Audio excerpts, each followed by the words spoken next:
Hello and welcome to the Yukon Entrepreneur Podcast series, the series all about how Yukoners are pivoting their businesses and adapting during the COVID-19 pandemic. My name is Carrie and I'm recording today on the traditional territory of Champagne and Ajax First Nations, and I'm joined today by Kate, who's back from season 1. Kate, please introduce yourself.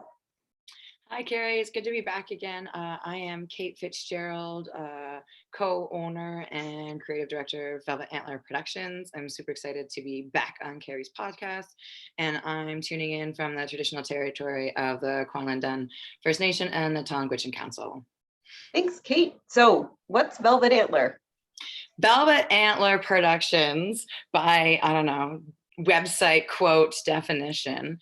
Originally and still, we're a dance-based entertainment company. Conventions, produce shows, do that kind of thing. And we have, which we'll get into as we chat, really grown into an adult dance studio space throughout the pandemic. So can't wait to talk more about that. Sure. And how long have you been operating? We officially started operating teaching classes as you know, in 2015. Velvet Antler Productions as an entity has actually been around for almost 10 years. 2012 was the first time we performed under the title of Velvet Antler Productions. Okay. Kate, going back in time, what's your first memory of the pandemic? When was that you're like, aha, that this is going to be like a really big deal? My first memory was okay, so it's really weird that I remember these specific dates, but I do. So March 13th, Friday, March 13th was like the last regular day. And I remember leading up to that day, all of the rumblings around town. I was still working for YG at that point in time. And so there was just so much chitter chatter of like not knowing what's going to happen and what's about to happen. And we had this like staff function plan that night. And that's all anyone could focus on was like, are we going to be able to do? It was just so short-sighted, I think. That was my first like, what is something is about to happen, and I don't think we're looking far enough ahead. Yep. And what have you learned about Velvet Antler Productions, like how about your business model and how you operate over the past couple of years? We're very adaptable, as most artists and performers are. All those cliche things like go with the flow and fake it till you make it is like our industry mantra. So we really just applied those things that we know from performing on stage and put it into our real life. And then from like, I guess the outside, unbelievably loyal client base. Whatever we're doing, our community really appreciates it and have stuck beside us. So it's been pretty cool. Who is your customer? Yukon, like do you have a broader audience? Whitehorse, like I definitely know of folks that have come in from the communities and taken a drop-in class or been visiting from Vancouver and taken a drop-in kind of class. But yeah, our market is Whitehorse based. I guess if we're doing a convention, you could have visitors in the audience kind of thing, but Whitehorse based, we tend to focus on women and femme identifying folks that want to connect with themselves and their bodies and their sexuality. We've never turned anyone away. So as long as you're not like an angry cis hetero white man, you're welcome. As a business owner, leadership's inherent in all that we do. What are you learning about leadership during this time? I'm umming a lot.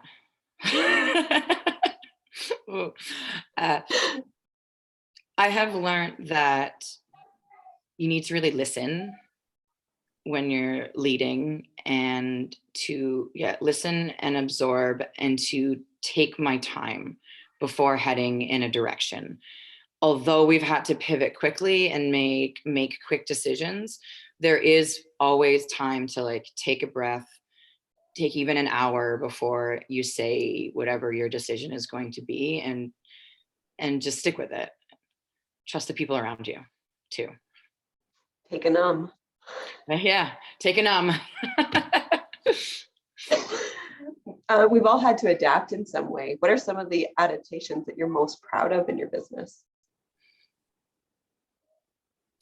Growing the studio. So when I first spoke with you in April, we had just had to, cancel the classes that we were running and stop planning a show that we were planning on doing. And Velvet Antler Productions at that point was very much a performance-based business, an event-based business. And the classes were supplementary income and also like kind of an interest, but it always kind of fed to that performance model. And then it all stopped. And in my mind, I was like, what are we doing? We kind of have nothing.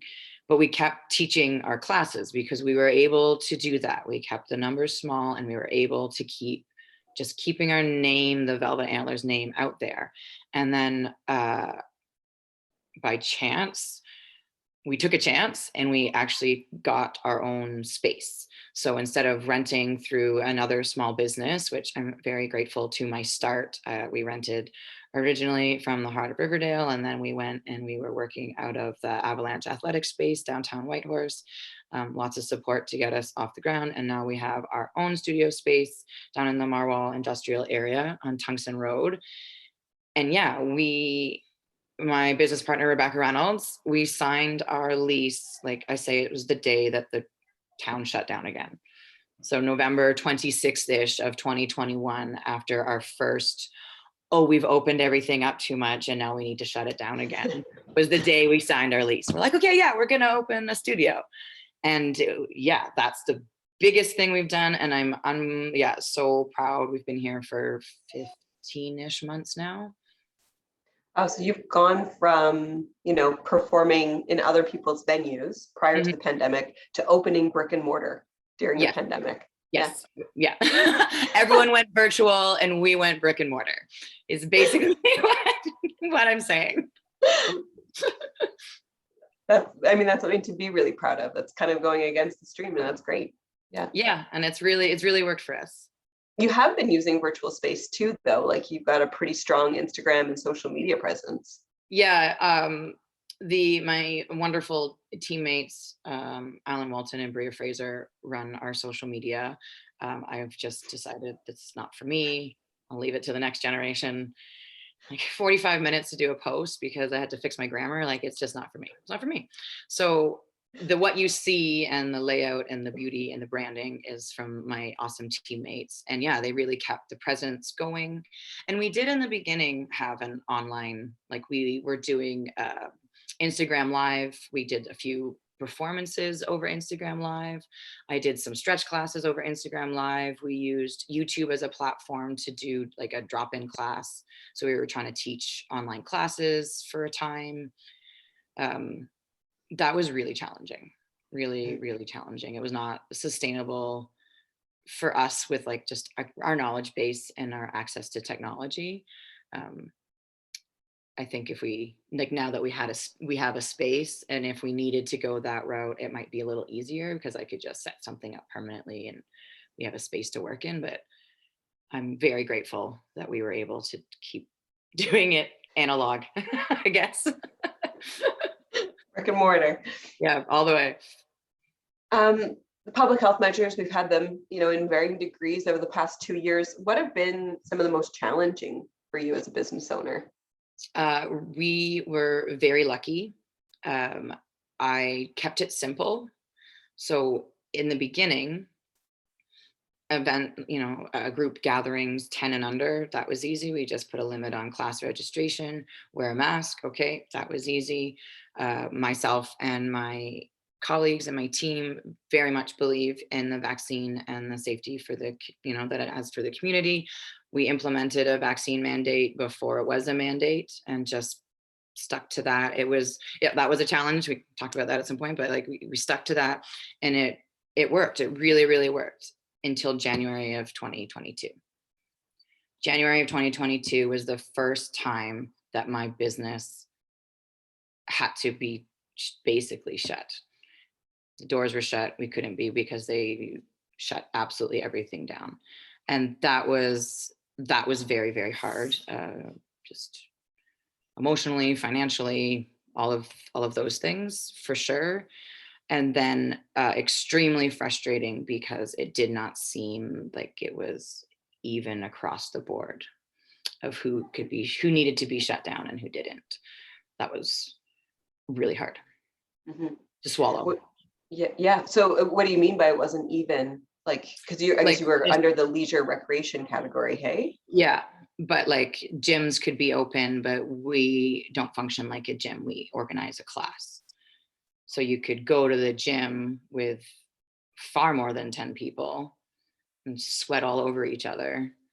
But I couldn't organize a class of 9 people where I could monitor the space and have control over the situation. And to me, that made absolutely no sense. I'm glad that businesses got to stay open because it really sucked for those of us that didn't. And I don't know why that happened. Fair enough. You just mentioned putting in a vaccine mandate. And so when did you put in that vaccine mandate? In August of, I guess, 2021, right? Yeah, that would make sense. Yeah. August 2021. Yeah. That is early. Because we had stopped classes. We shut down when everybody else did at the very, very beginning in 2020.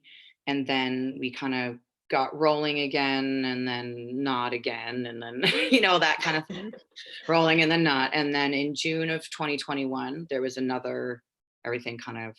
was that spike after grad, remember? Yeah. So that spike after grad shut a whole bunch of things down.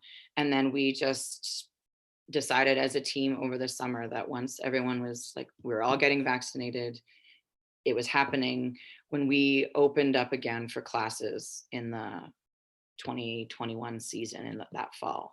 I wanted to set that precedent that this was a value of this business and that we are thinking of our community and find, our clientele is very important to us and we want the space to be welcoming and safe for everybody. And more from the side that like, it's not that an unvaccinated person is unwelcome in the space, but that if you are unable to be vaccinated, you will be safe in our space because those of us that can be are, and we're masked.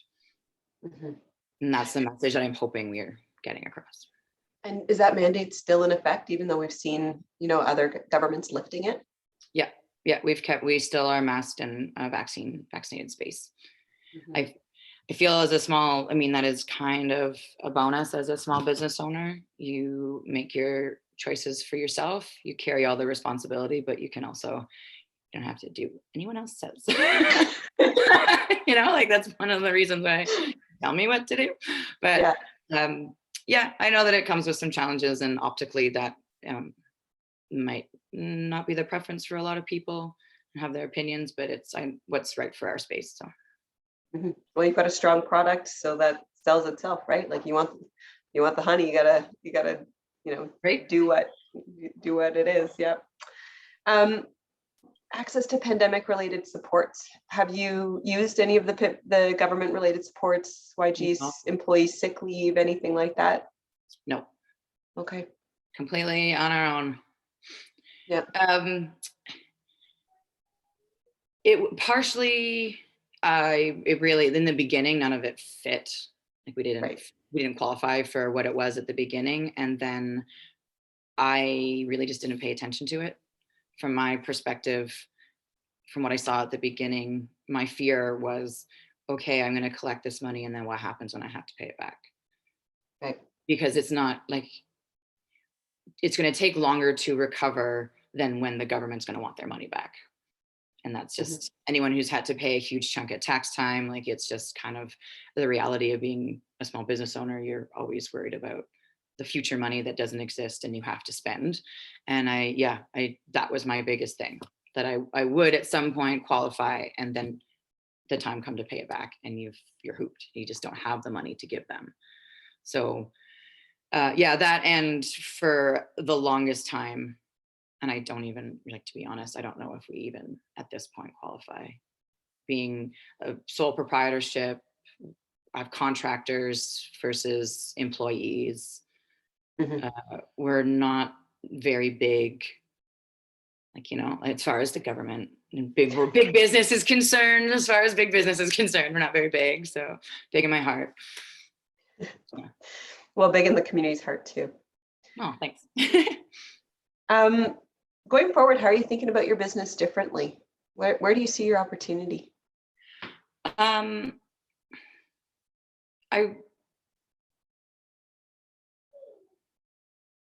I can see the space growing in the sense of the number of people that use it, and in the variety of ways that it could be used. So we've just been doing our registered classes, but I'm hoping that it can expand, and there's a space.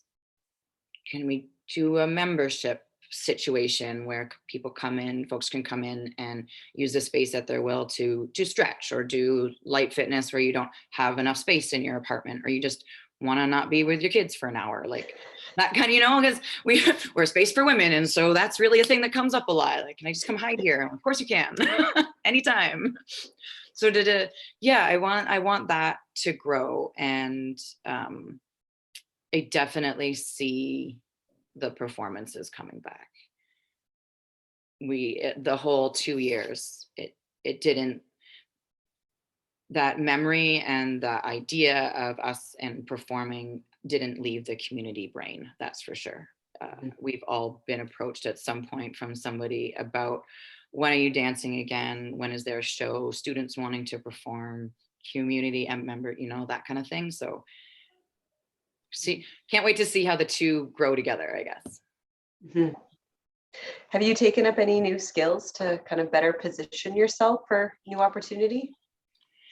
Yeah, this was the hardest question. I want to just know is my answer right away. I'm sure I have without even noticing it. I think the skills that I always had became a bit stronger. Mm-hmm. Things like problem solving and adaptability, decision making, you know, those kind of things that you have. I feel like I kind of grew into them because I had to. Mm-hmm. And just kind of taking ownership of being the leader and being the business owner was probably the greatest skills. Mm-hmm. Does that make any sense? It does. Okay. Yeah. You didn't take the classes. You got to talk to Becky about that one. She does all her bookkeeping now. I'm super impressed. Becky learned how to QuickBooks. That's amazing. Well, you know, I mean, Becky's on it. That's what Becky does, right? Like she's my past master. She's so good at stuff like that, right? I need to learn this, learning it, doing it. Exactly. As we do the work of sort of reopening, rebuilding Yukon's economy as we emerge from the pandemic, or as we, you know, emerge into this endemic state, what are you paying attention to? What are your hopes for the Yukon? I hope that we can find our safe and healthy ways to reconnect with one another in a real brick-and-mortar sense, you know, to get back. That's the biggest thing I miss, is the Thursday market, you know, just connecting collectively in spaces with the community. There's great things out in Haines Junction. You can just collectively be at with like-minded community members. That's what I hope we find our path into that new space, whatever that's going to look like. Mm-hmm. Any advice for emerging entrepreneurs?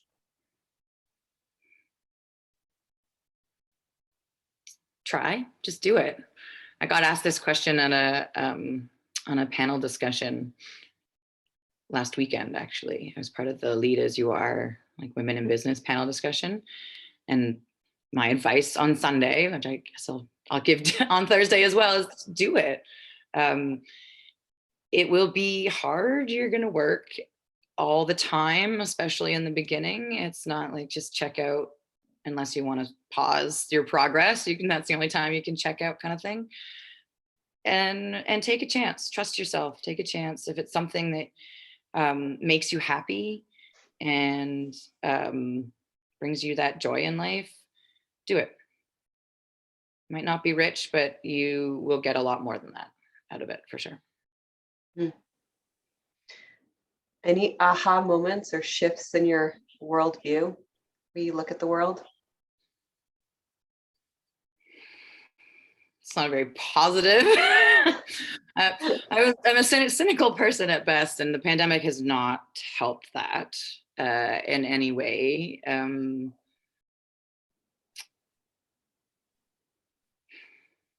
Yeah, I'm not really sure what to say about that. I do see a lot of wonderful people doing good things to connect and support and help each other. Like humans on an individual level are really, I think, good, for lack of a better word. I'm really disappointed in the collective. I don't know if it was an aha moment, but more of a, oh yeah, feeling. Like there's just so many, it's real big when I get out there, you know, when you take your blinders off of your own lane and what you're working on, and you look at, you know, we're on the edge of potential international war. We've climate absolute disaster situation. There's economic downfall. We've got justice systems that are garbage. Like it just, I hope we learn something, but I don't know. So that's my downer ending for everybody. Thank you for tuning in. I think that, I mean, you're speaking a lot of truth there. It is a tough time, right? Even when it comes to the pandemic right now, you know, we've moved it to individual responsibility and that individual business responsibility, right? Which you've, you know, been really proactive and strong in your approach, but now it's like pushing it into the individual rather than the collective. And like, you know, I think that's the farmers market. That's our collective space. Like Yukoners are a collective. Yeah. And, you know, it feels sometimes like we're gaslighting the pandemic the same way we gaslight climate change. It's up to you. It's your individual responsibility, individual things that you do when we know the challenge is big industry and how we do these things collectively. And it feels, I know, you triggered my cynicism too on the whole thing, but that's kind of where we're at. Yeah. If you have your eyes open in any way, it is like, ooh. Yeah. So thanks for bringing that up. What's been your wellness practice? How have you kind of kept yourself grounded and sane through all of this? I have been trying to find a moment, whatever length of time it can be, in every day